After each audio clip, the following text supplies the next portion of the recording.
નમસ્કાર મિત્રો, તાપી જિલ્લાની એકમાત્ર નંબર 1 ન્યૂઝ ચેનલ સમય ક્રાંતિ ન્યૂઝ બુલેટિનમાં વિગતવાર સમાચાર નિહાળો। ચીખલો ગામમાં મોપેડ સ્લીપ ખાઈ જતા ચાલકનું સારવાર દરમિયાન મોત નીપજ્યું।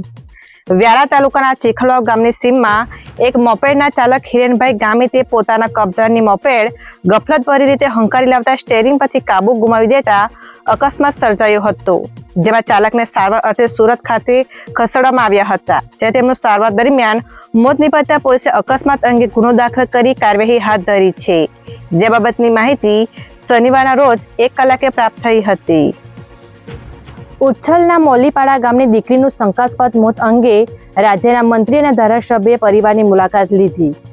ઉચ્છલ તાલુકાના મોલીપાડા ગામની દીકરીની ભુવાસણ ખાતે આવેલ આશ્રમ શાળામાં શંકાસ્પદ હાલતમાં ગળે ફાંસો ખાધેલી હાલતમાં મૃતદેહ મળી આવ્યો હતો, જેમાં આજે રાજ્યના મંત્રી કુંવરજીભાઈ અને ધારાસભ્ય દ્વારા પરિવારની મુલાકાત લીધી હતી અને પરિવારને સાંત્વના પાઠવી હતી, તેમજ પરિવારને ન્યાય મળે તે માટે પોલીસ અધિકારીને તટસ્થ તપાસ માટે સૂચનો કરવામાં આવ્યા હતા, જે બાબતની માહિતી 32 કલાકે પ્રાપ્ત થઈ હતી।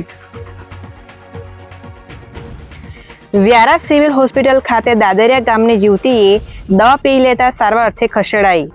તાપી જિલ્લાના વ્યારા ખાતે આવેલ સિવિલ હોસ્પિટલમાં યુવતીએ ઝેરી દવા પી લેતા સારવાર અર્થે ખસેડવામાં આવી હતી, જેમાં દાદરિયા ગામની 24 વર્ષીય યુવતી પૂજાબેન ગામિતે બાજીપુરા ગામના હેલીપેડ નજીક કોઈ કારણસર ઝેરી દવા પી લેતા સારવાર અર્થે ખસેડવામાં આવી હતી, જે માહિતી 4:30 કલાકે મળી હતી।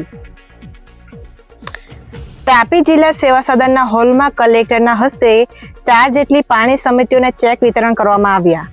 તાપી જિલ્લા સેવા સદનના હોલમાં જિલ્લા કલેક્ટર ડોક્ટર વિપિન ગર્ગના હસ્તે તાપી જિલ્લાની કુલ 4 પાણી સમિતિઓને મુખ્યમંત્રી મહિલા પાણી સમિતિ પ્રોત્સાહક અનુદાન 50,000ની રકમના ચેક વિતરણ કરવામાં આવ્યો હતો, જેમાં કુમકુવા, ટોકરવા, મેડસિંગી અને વાલોડ તાલુકાના ગોલોન ગામનો સમાવેશ થાય છે, જે બાબતની માહિતી 12 કલાકે પ્રાપ્ત થઈ હતી।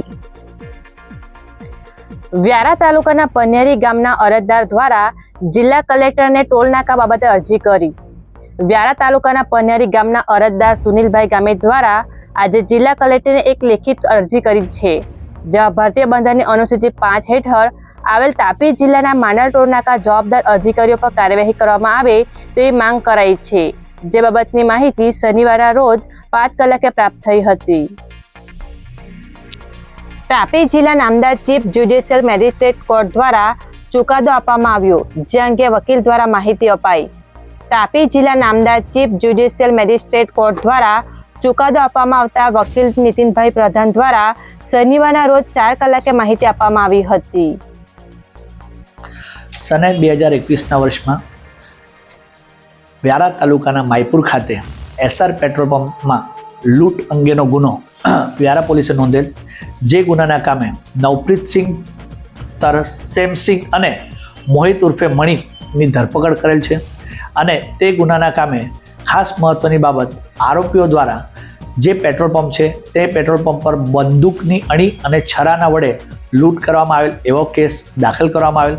એ કેસના કામે વ્યારાના ચીફ જ્યુડિશિયલ મેજિસ્ટ્રેટ સમક્ષ ચાર્જશીટ રજૂ કરેલ વ્યારા પોલીસ દ્વારા, અને તે સમગ્ર ટ્રાયલ અમારા દ્વારા ચલાવવામાં આવેલ, જે ટ્રાયલમાં મુખ્યત્વે આરોપીઓ નિર્દોષ છૂટવાનું મુખ્ય કારણ એવું બનેલ કે વ્યારા પોલીસ દ્વારા જે ઇન્વેસ્ટિગેશન કરવામાં આવેલ તેમાં ખામીયુક્ત ઇન્વેસ્ટિગેશન કરવામાં આવેલ હોવાનું રેકોર્ડ પર આવેલ, અને જ્યારે બંદૂકની અણી પર જ્યારે લૂંટ થયેલ હોય અને આર્મ્સ એક્ટનો ગુનો દાખલ કરવામાં આવેલ હોય તો તેવા સંજોગોમાં ડિસ્ટ્રિક્ટ મેજિસ્ટ્રેટ સાહેબની સેન્કશન ચાર્જશીટ કરતાં અગાઉ ખૂબ જ જરૂરી હોય છે, અને તે સેન્કશન પરિપૂર્ણ રીતે થયેલ હોવી જોઈએ, નહીં કે ખામીયુક્ત હોવી જોઈએ, અને એ ધ્યાને લેતા અને આરોપીઓની હાજરી બાબતે પણ શંકાસ્પદ ભૂમિકા રેકોર્ડ ઉપર આવેલ, અને એના કારણે આરોપીઓને નિર્દોષ છોડી મૂકતો હુકમ કરવામાં આવેલ છે।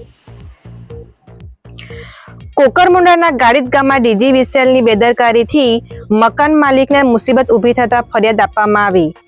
કોકરમુંડા તાલુકાના ગાડિત ગામે રહેતા અરજદાર સેવંતીબેન પોતાની માલિકીની જગ્યામાં મકાન બનાવ્યું છે, જેમાં ડીજીવીસીએલ કંપની દ્વારા મકાનની નજીક વીજપોલ ઊભો કરી દેતા જેને દૂર કરવા અરજી કરવામાં આવી હતી, જેમાં ડીજીવીસીએલ દ્વારા મહિલાને 45,000થી વધુ રૂપિયાનું કોટેશન આપવામાં આવતા મહિલાએ તાપી જિલ્લા મહિલા કોંગ્રેસ દ્વારા કલેક્ટરને આવેદનપત્ર આપવામાં આવ્યું.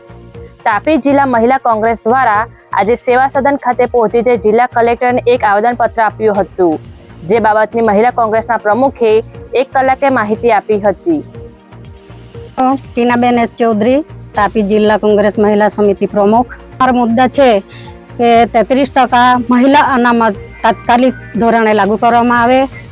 મહિલાઓ પર થતા અત્યાચાર, બળાત્કારો, અન્ય કોઈ એવા મહિલાઓના શોષણ થતા જે દેશમાં ચાલે છે તેમાં ગુનેગારો જે પકડાય છે, ગુનેગારોને શિક્ષા કરવામાં આવતી નથી, તો એઓને પકડીને તાત્કાલિક ગુનો લાગુ કરીને કડકમાં કડક સજા થવી જોઈએ. અને અમારી તાપી જિલ્લાની આ મહિલા કોંગ્રેસ સમિતિ વતી એક જ માંગણી છે કે 33% મહિલા અનામત તાત્કાલિક ધોરણે લાગુ કરે. સમયક્રાંતિ ન્યૂઝ ચેનલમાં તાપીના સમાચાર મેળવવા માટે ચેનલને યુટ્યુબમાં જઈ સબસ્ક્રાઇબ અવશ્ય કરીશો અને લિંક તમારા મિત્રો પર શેર કરશો. અને આવતીકાલે ફરી મળીશું નવા સમાચારના અપડેટ સાથે. આભાર.